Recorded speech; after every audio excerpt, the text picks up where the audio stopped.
Live from the Heartland Mamas studios, this is the Heartland Mamas podcast. I'm your host, Heidi Henry. The Heartland Mamas podcast can be heard on all podcast platforms, YouTube, TikTok, Facebook, and proudly part of the Demcast USA network. And as of today, you have 295 days left to save the USA. So I hope you're out there working for Democratic candidates so we can keep our country from falling into fascism. Yesterday, I did not talk about Martin Luther King. Everybody was talking about Martin Luther King, and I needed to kind of think it through and process it. Not that I didn't realize that his birthday was coming up, but because there was just so much in my head that goes along with that. I wanted to share with you the fact that his death did not happen in a vacuum and that his work does continue on. Um, See, his death, I think, was rooted in the Brown v. Board of Education Supreme Court decision, which ended separate but equal, because even though education was separate, it was not equal if you were not white. If you were not white, you were not getting the same education as people who were white. And I think that's where it kind of began with him, because not too long after that, Medgar Evers was murdered. If you've ever seen the movie Mississippi Burning, and if you haven't, go and watch it today. But June 11th, 1964, Medgar Evers was murdered, and it all goes together. I do not have recollections of the August 28th, 1963 March on Washington. I did study it in college. I did learn a little bit about it in high school. But it was a powerful moment in our nation's history. My recollections of that, I think, are more anecdotal instead of true, actual in time. I think it's just stuff I look back on and remember from seeing the news releases. But then on November 11th, 1963, President John F. Kennedy was assassinated. And I was watching Bozo. My siblings had gone back to school, but I was watching Bozo, and he came out and told us. And Bozo was sad, and I went and told my mom, and then she was sad too. But then things were kind of unremarkable for a couple of years. But then July 21st, 1965, Malcolm X was murdered. And if you haven't seen the movie Malcolm X, you should watch it. It's a long one. Plan ahead, lots of snacks and beverages. It's a long movie, but an excellent one, and everyone should see it, because you need to understand the man to understand the movement, right? And my parents were very concerned about Malcolm X being murdered. And all this time, the Vietnam War is raging. It started in 1955 and went until 1975. But I was a little child when it was going on, and I saw all the angst and the upset and people just being uh, appalled and against it, from my parents, who were against the war, even though they were staunch Republicans, to the kids in my community. The protests that happened right in Elmhurst, Illinois. In the other day, I was shopping, and I was in Menards, and it was one of those trips at Menards where I was here and then I was there, and then I was all over the place with my husband. And I came across two elderly men talking about why Medicare costs so much. And I thought, oh, I know this one, but I wasn't going to interrupt them to tell them. But in July 30th, 1965, President Johnson signed into law both Medicare and Medicaid.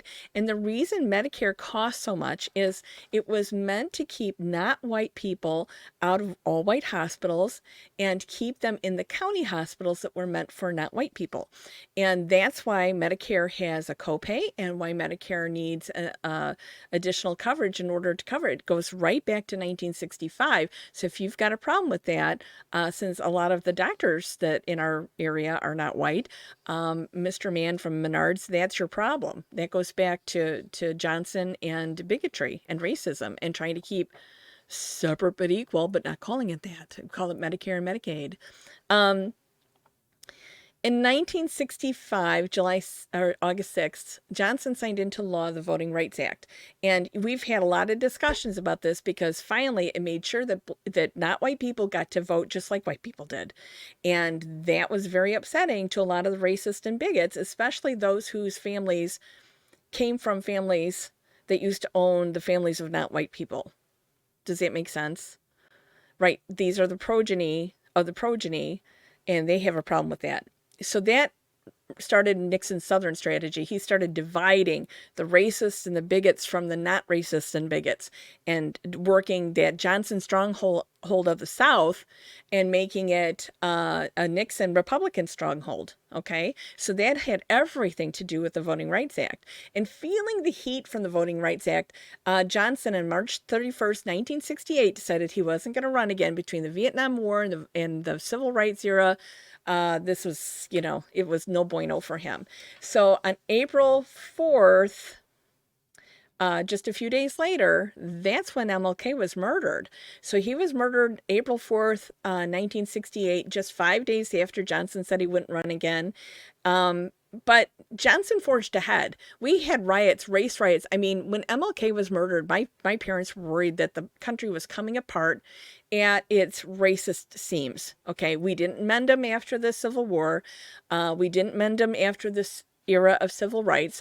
We didn't mend them up after Trump when he came down the escalator and called not white people murderers and racists. We didn't, hold them accountable. We need to make racism wrong again. But on April 4th, 1968, Johnson signed into law the Civil Rights Act. So that really got things going with the Nixon Southern strategy. Then June 6th, 1968, Bobby Kennedy was murdered. And I saw that as a kid on TV. It happened in real time, and they replayed it over and over again when he gets shot in like a laundry room. It was terrible. So then he was supposed to be at the Chicago Democratic National Convention in 1968, where they were going to crown RFK Bobby Kennedy to be the next Democratic presidential candidate, the heir apparent to Johnson. That didn't work out because he was assassinated, and they stuck in Hubert Humphrey, which caused the riots because nobody could take the paradigm shift between Humphrey and Kennedy. It was just too big of a gap. So everybody was pissed off. And those riots were on the news every night because I lived in the Chicago suburbs at that time. Well, Mayor Daley of Chicago was so pissed and so embarrassed by what happened at the National Convention, because he's a Democrat, and he got so mad that he worked with the FBI, and they got together on December 4th, 1969, and murdered Black Panther Fred Hampton in his sleep, in his apartment. He wasn't doing anything. And why is this all connected to Martin Luther King?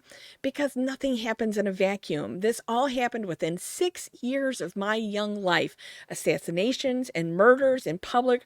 They were the new form of lynching because these people, Johnson and Kennedy's and MLK and Medgar Evers, they'd all stepped out of line. You were being uppity and out there and not staying in your place, not knowing your place. So they were murdered, sometimes by a group of people, sometimes by an assassin, a single assassin. But all of this is all together. And we need to remember that this election reminds me so much of that election time with Nixon, when Nixon beat Humphrey. And we didn't need Nixon, and we certainly don't need another 4 years of Trump so he can tear us apart limb from limb to get his retribution, because he's told us that that's what he's going to do. But I wanted to say in closing that what I remember with Martin Luther King is he was a man that believed that a rising tide raises all boats. I believe that too. I learned a lot from him, from studying his life, and it's important. His work is ongoing and forever. So from the edge of the Great Red Divide, this has been the Heartland Mamas podcast. I'm your host, Heidi Henry. I know I rushed this through, but I was trying to get it done in 10 minutes, and I got to get to an event. So you take care. See you later. Vote blue no matter who. Bye-bye.